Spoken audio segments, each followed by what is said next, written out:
This is my sleepy voice, and you are listening to Night Fiction's Episode 5, Old Barry's Night.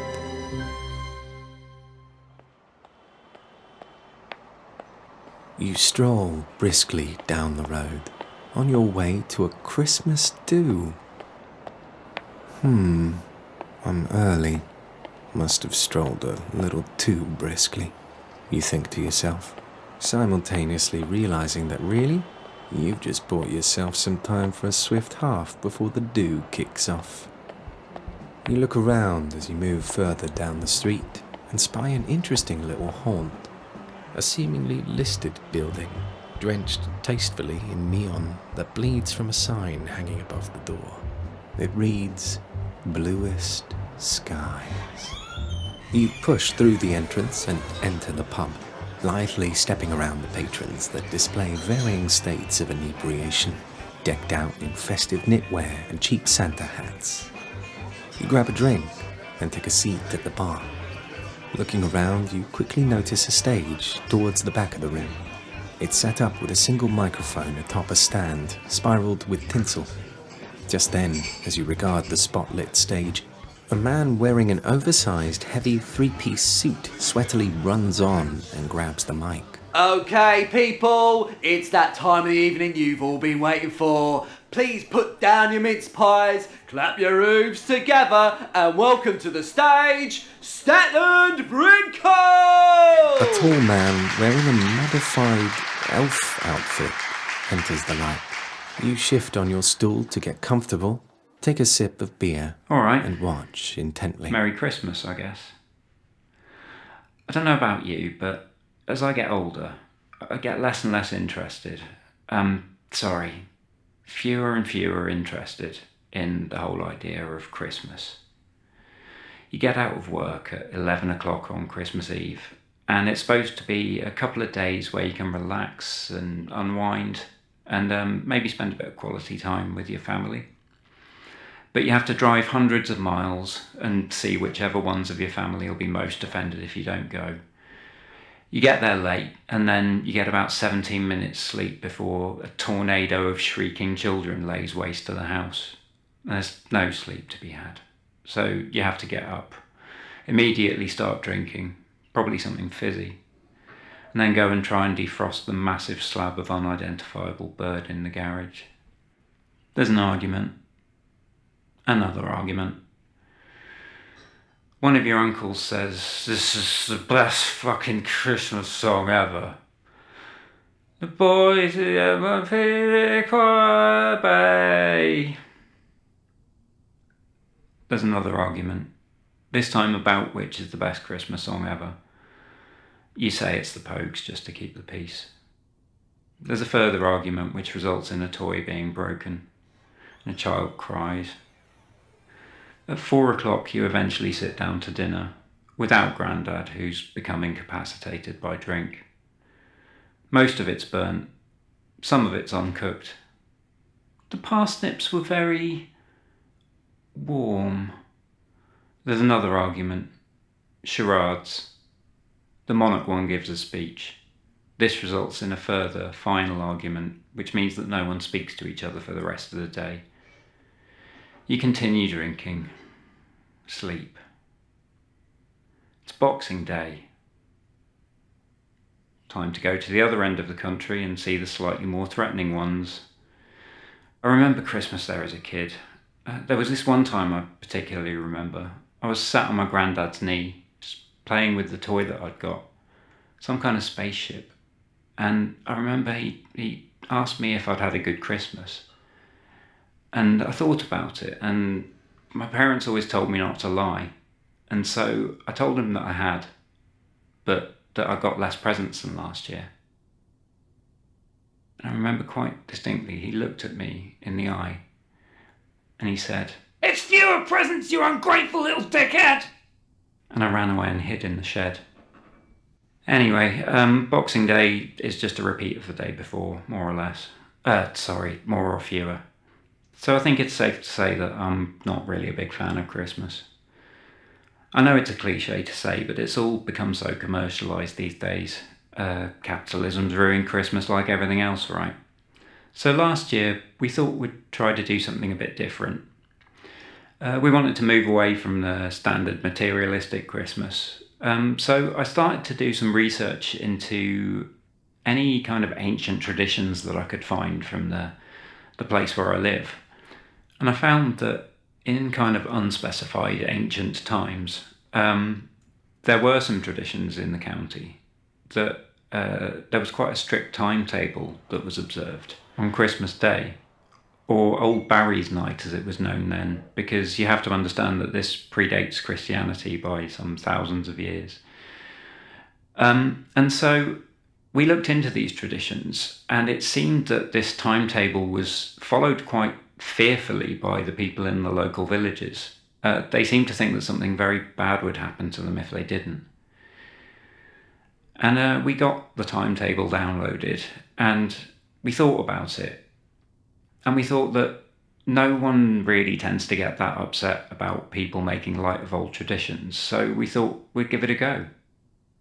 So I think the best way for me to bring it to life is I'll go through the timetable and I'll maybe give some demonstrations of some of the traditions. I'll talk about them a bit, and hopefully, that'll shed some light on them, and maybe you'll find something there that you can incorporate into your own Christmases to make them more wholesome and less about the money.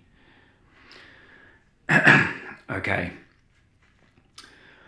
At 5:27 a.m, the Old Barry's night cormorant begins its mournful song, and we awake. The first tradition's an act of service. You must don your fanciest beak. Just then, the man puts on some kind of homemade beak, attached to what seems to be a piece of elastic, and go out to deliver walnuts to everyone in the village. We dutifully donned our beaks, and then went out knocking on doors. We were met with a mixture of sort of begrudging festive cheer and outright hostility. The final family we delivered to chased us all the way back to the house, their youngest child threatening to return with a hammer. But, we'd gone round to everyone in the village, we'd completed the tradition, delivered walnuts to everyone, so, tick. We felt quite good. By this time it was 7:24, which just so happened was the allotted time to sit down to the traditional breakfast of cheese. We were interrupted at 7:33 by our youngest, Sarah, staring out of the kitchen window and beckoning over to us. "There's someone in the garden." I ran over to the window, and just as I arrived, I thought I saw a flash of movement, as if something disappeared round the side of the house. But there was no one in the garden, although someone seemed to have left a sack, an old Hessian sack in the middle of the lawn.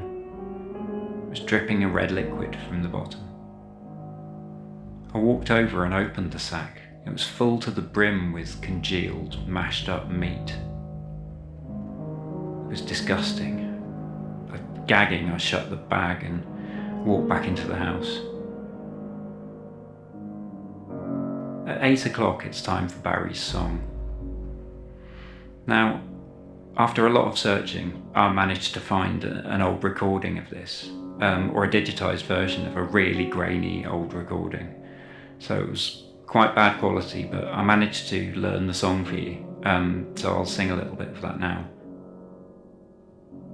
But what you need to remember is that you might feel like you've heard this tune before, but this would predate anything that you could possibly have heard by thousands of years. So if it feels familiar, then it's probably just that it's been passed down like an ancient folk tradition. Okay. Barry's waiting in the woods until you are asleep. When your eyes are closing, inside he will creep. So feed him up a treat from the bag out in the yard, and he will pick his favourite when it has gotten dark. "Oh, it's you." he says, pointing at one of the members of the audience. So on the day, it weirdly always pointed to me, and we sang round after round of this song. It went on for quite a long time, but at 10:30 it was time to start preparing the old Barry's night lunch of cream, eggs and cheese. This time we all saw him. A tall figure in a dark hooded robe, standing just outside the kitchen window, seemingly looking in. I ran outside, but by the time I got there he'd gone. This time, underneath the bag on the lawn, it looked like someone had drawn. No, burned. Looked like it had been burned into the grass. A circle, crisscrossed with lines that seemed to intersect impossibly. I stood and stared at it for what seemed like hours. Then I went back inside the house. At 2:00 we sat down to old Barry's night lunch. No sooner had we started carving the cheese than we heard an almighty crash coming from out in the garden, followed by a series of wet, chewing, slobbering, devouring sounds. Then a further loud crash. I ran to the window and looked outside. I could see that the whole garden had been destroyed. A massive hole had been smashed in the fence, and something had ploughed a wide furrow, like something heavy had been dragged along the ground. It went out of the garden, through the fence, across the fields and into the nearby woods. We went back inside and solemnly ate the rest of the cheese. At 3:15, it's time for the old Barry's night walk. For some reason we felt strangely compelled to go to the woods. Soon enough we were at the tree line. We pushed inside, picking up a faint path that led into the centre. It was getting dark by then, but we had torches, so we took them out and carried on, pushing through the branches, the trees seeming to close in on us as we went further. In the centre of the wood we found a clearing. In the centre of the clearing stood an ornately carved stone altar. Like the lines in the circle on the lawn, its angles seemed impossible, and we stood mesmerised. The spell was broken by a loud crashing sound coming at us through the trees. We couldn't see it in the dark, but we could tell that whatever it was huge. We ran, blindly pushing through the branches and tripping over roots, trying to get to the edge of the wood, and eventually we burst out into the moonlit fields. The thing thrashed in the trees behind us, but didn't follow us out. At 7:06, we sit down to the old Barry's night dinner of leftover cheese. We were just pulling the wish rind when we saw him. This time he was inside the house. The robed figure strode into the kitchen, raised a withered hand and pointed at me. I stood frozen to the spot as he advanced, his finger inches from my face. Just as he was about to make contact, he disappeared. Shaken, we decided to leave the cheese for morning and go to bed early.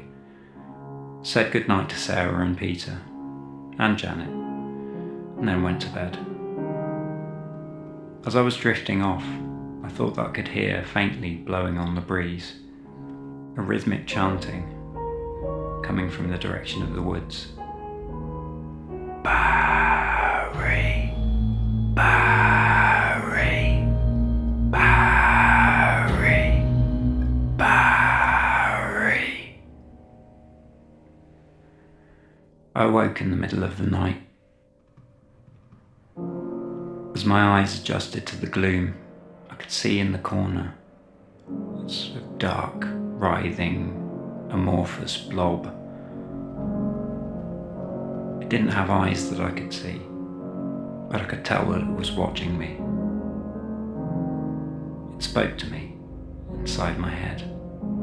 You must choose yourself or a member of your family to be old Barry's favourite. And then it was Boxing Day. So, when you take everything into consideration, Buying walnuts for everyone in the village, the baskets, the beaks. We got most of that stuff on Amazon. Replacing the trained cormorant that came from the wetland centre down the road. Extensive repairs to the garden, the fence and the side wall of the house. All in, I think last Christmas cost me about £15,000, which is money I just don't have. So I think this year we're just going to get the kids an Xbox, go and stay with Grandma now that Granddad's gone. It's a lot fewer hassle.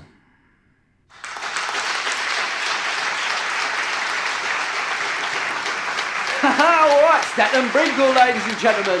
Alright, don't go anywhere. We've got a bingo coming up. Lots of prizes to be won there. We've got Pin the Tail on the Reindeer. That'll be a laugh. Okay, don't go anywhere. I'll see you in 10 minutes. You look down at your watch. Shit! You were actually late the whole time. Oh, damn it. And you've forgotten your Secret Santa gift. Oh well. I might just stay and see what that bingo's all about. You think? Barry's waiting in the woods until you are asleep. When your eyes are closing, inside he will creep.